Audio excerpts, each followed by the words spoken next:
Hey everybody, this is Jessica Lynn from Team Mold and welcome back to our channel. Today we're going to be diving into the exciting world of rummage sales and how they can be a true gold mine for your eBay business or resale business. So if you're looking for a treasure trove of unique items to sell to be able to turn and make a good profit, rummage sales are really the place to be. So you might ask, what are rummage sales? Rummage sales are community events where people sell a variety of their items that they no longer need or want. So when you go to a rummage sale, you literally can find everything from clothing to furniture, electronics, collectibles, and more. And that's what really makes them a lot of fun, is because you never know what you're going to find. Now, I will tell you, as a reseller ourselves, Aaron and I both love to go and visit these because they are an excellent opportunity to be able to build up your inventory. Now, I will tell you though, if you are new to selling on eBay or resale, I would encourage you to first pretend you're running a rummage sale in your own home. Because the last thing you want to do is bring home more stuff that has to be managed within your home. Now, not to say that you shouldn't go, but definitely make sure that you have already done that to your home first before you go and bring other people's stuff back to you. Just a suggestion. Now, I will tell you, when we go rummaging, we love to look for the multi-family or the full location. Like if a whole subdivision is doing a rummage, you can typically find a lot of sales. We always try and get there super early. The early bird does definitely get the worms sometimes. But I'll tell you, there are times, especially if you go like the last day, the last couple hours, you might be able to negotiate some really good prices. Now, when we were looking here, this family had a lot of really nice clothes, some hunting gear, which we know sells very well, some nice brand names that are pretty good. There was a Louis Vuitton purse, and it was funny because they did not have a price on it. So be wary when people don't have prices on it. They're either looking for a great, Dunia Burke or anything like that. Be careful because they might be waiting for you to know a price. So don't be afraid to walk away or to go and look it up if you have to.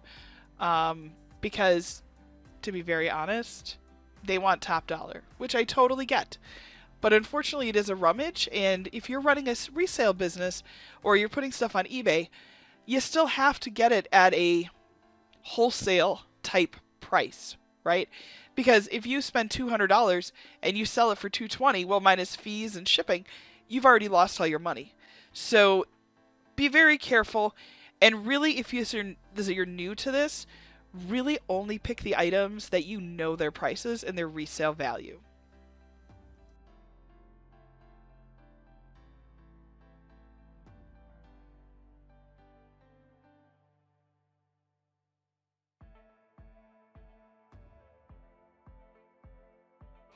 All right, so on our way to the next one, I'm going to go ahead and start giving you guys some great tips.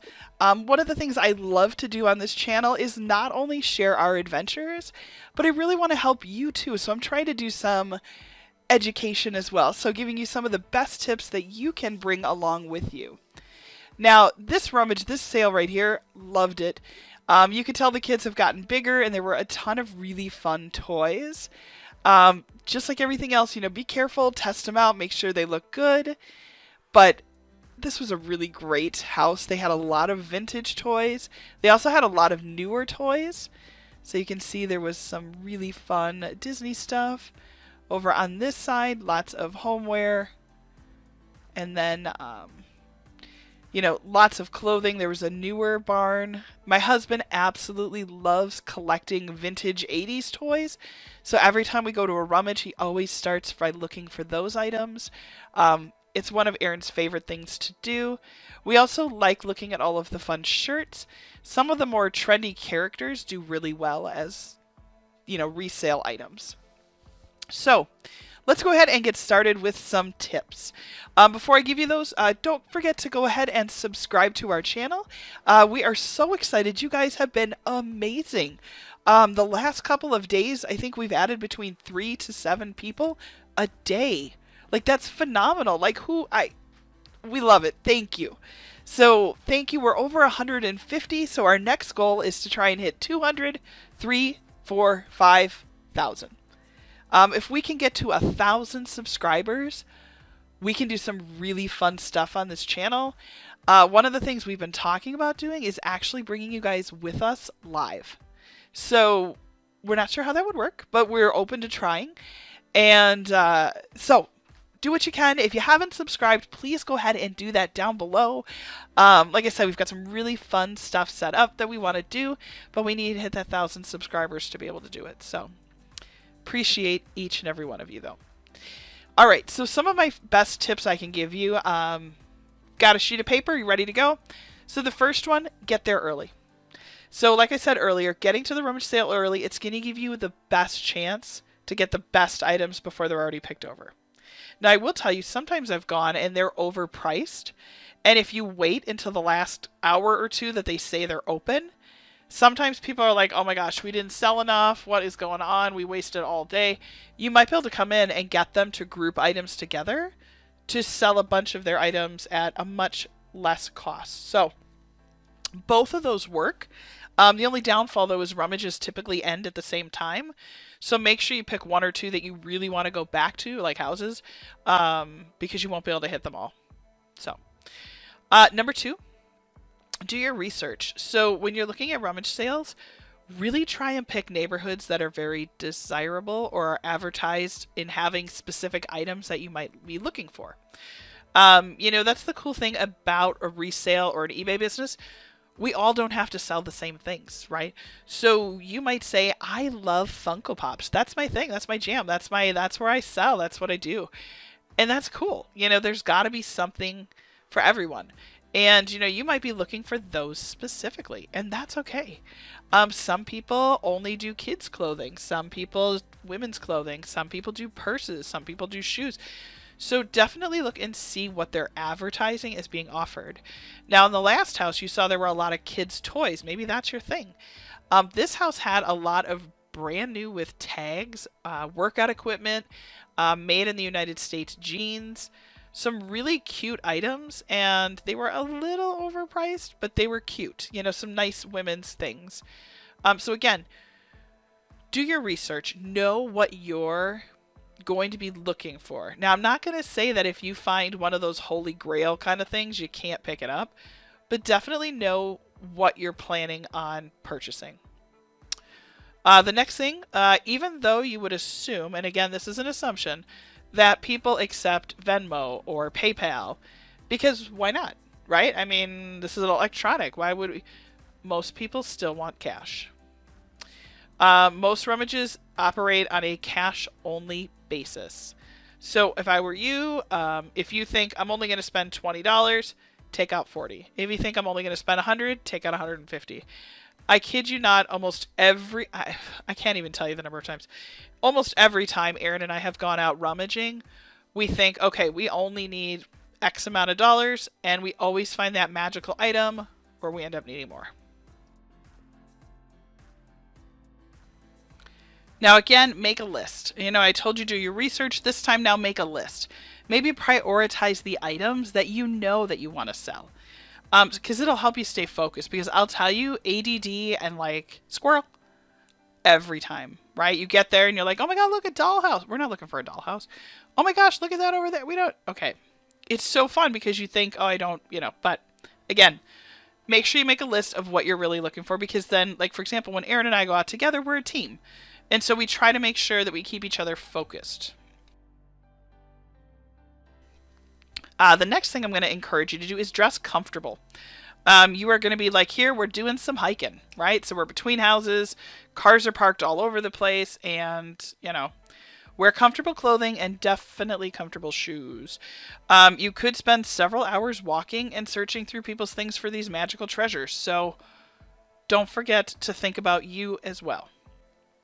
Negotiate. So don't be afraid to haggle or negotiate prices. Many sellers are willing to lower prices, especially at the end, just like we talked about. But a lot of times, people are done with some of these items and they don't want to have to move it all back into the garage. So you might be able to get a really good deal if you can negotiate. Now, one of the best ways we have found to negotiate is to actually do like where we do like bundled deals. So if we're like, oh, well, this shirt is, $10 and these hats are $3 a piece. Maybe you say, could I get a shirt and these 2 hats for 15? That doesn't save a lot, but you get what I'm saying, right? So negotiate some prices based on bundles, because one of the things that people like at a rummage sale is that these items get moved out of their house. They don't want them there anymore, right? So don't be afraid to ask. The worst to say is no, and you walk away. I'll tell you, we did that twice at this, not this specific house, but during this adventure, there were people that were like, nope, nope, nope. And I was like, okay, not a problem. And so that either tells me that they weren't really willing to sell it, or they were unrealistic in the amount of money they were going to try and get for it. So either way, it's okay. We just walked. No worries. The next thing I'll tell you is don't forget to test items or inspect them carefully. You want to make sure there's no missing parts, that things work, that, everything looks the way you expect it. Because remember, if you turn around and go to sell it and now it's not working, it's not going to help you, right? The other thing too is like if it's an electronic, be sure to ask if you can test it out. So even though, let's say it was like a VCR, right? It's crazy VCR, old school. That's cool. But tell them, can I plug it in just to make sure the ejector works? Or just double check that this works. And if they're like, absolutely not, you'd be like, then I'm going to walk, right? Because you don't want to take it. And they're like, yeah, it totally works. Why? Because you're going to come back to them the next day and tell them, hey, this didn't work, right? So things to think about. The other thing is to watch for name brands. So sometimes people have bought certain things that they are worth a lot more money than they even remember that they paid for them. So definitely watch for that, because they can have a higher resale value. Don't forget to look outside the box. So like, if you're like, oh, this is a, backpack, maybe I have a really great laptop. It's a 1-2 combo, put them together. Or, don't forget that sometimes, even though there are obvious things that sell, like I've talked about earlier in my other videos as well, don't forget to try and find something unique and unusual. The other thing that I will tell you is don't be afraid to look through all the items. Sometimes it can feel weird if people are standing there watching you. But, don't be afraid to take your time to search through the boxes, the bins, the piles, because they might have put something in a box that they didn't remember that they put there that could be worth a lot, or it could be a great item to resell. We love doing rummage sales because it helps prevent those items from ending up in, the garbage. And I think it's great because there's a lot of items. Now, again, back in the 80s and 90s, things were built a little different. They hold up. I would hate for those items to get stuck into a garbage situation where now they could have been used, right? So that's one of the reasons we love to do this. Finally, my best tip that I can tell you is just stay positive and have fun. We have gone to many rummage sales because they are so unpredictable. Having a good attitude really helps. There are times we get there and there is nothing. And I'll tell you, like this series right now that we're watching, when we were walking around in this half of the video, we ended up not purchasing anything. We walked around for almost 2 hours and everything was either too high a price, or they weren't willing to come down, or it wasn't really items that we could resell. And when we buy stuff for eBay, we're really cautious about watching how big the item is. Is it going to cost a lot to ship or sell? And it was just not what we were looking for. But it's okay because, again, we got out, we went for a nice walk. It was a beautiful day. I have been personally working on my fitness. I am down 96 pounds.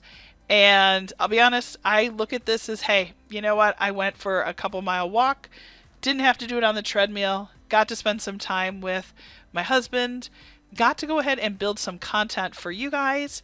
And, I mean, totally a win, right? So, all fun. Now, this was our last house of the day. And it was so cool. It was this really cool house in this area that basically this was very suburban. So all these houses are house to house to house to house. This one was like in its own little plot of land. And it felt so secluded from the busy city that it's within 5 minutes of. So it was really cool. Not a lot of items for us, but it was still fun. And we always use it as an opportunity to, say hi, engage with people that we meet. and it was really fun. I mean, it was a good day. I wish we would have found some things, but we recently had gone to the Goodwill bins, so I wasn't upset that we didn't find new items. We do have some videos on that, so if you have not gone to the Goodwill bins, definitely go and look at our channel and take a look, because we have some fun videos. And I did do a whole video where I give you some of the best tips on how to go in and actually order stuff or purchase stuff from the bins, what to bring with you, what to think about, stuff like that, similar to what I just did today. So be sure to check out that video and see what you're interested in. Now, one of the things, there were some really older toys, and it's fun because you can always tell when you go to a Rummage how old their kids are based on the items. And I'm going to guess they had kids in the 80s, 90s, because a lot of the items were things that I remember kind of having in the house when I was growing up. They also had some purses, and the whole family was kind of hanging outside, which was kind of weird. So I think there was like 9 people hanging outside. Made it a little weird to shop, but you know, I guess my suggestion on that would be is if you are a family running a Rummage, just remember how it's kind of weird when you're sitting there watching. Just a side note. We did almost purchase that little penguin suitcase down over on the far left-hand side. We're going to circle back over. But we looked at some of the kids' clothes. They were all okay. They probably would have been better doing them as like lots of items, you know, like a lot of like 5 or 6, you know, items and stuff. But let me just kind of, I'm just going to squeeze through these people here. We took a look at this little penguin. He was so cute. We love to bring cute little luggage for our kids when we travel. And he was just priced a little too high for the condition he was in. But he's so cute. So unfortunately, we ended up not leaving. So I hope that this inspired you, made you feel like rummage sales are not something to be afraid of, and they're not. Again, we are working toward 200 subscribers plus, so be sure to subscribe to MouldofSteel.com. We would love to have you come back. Don't forget to like this video, and we'd love to hear from you down below. Take care, everybody.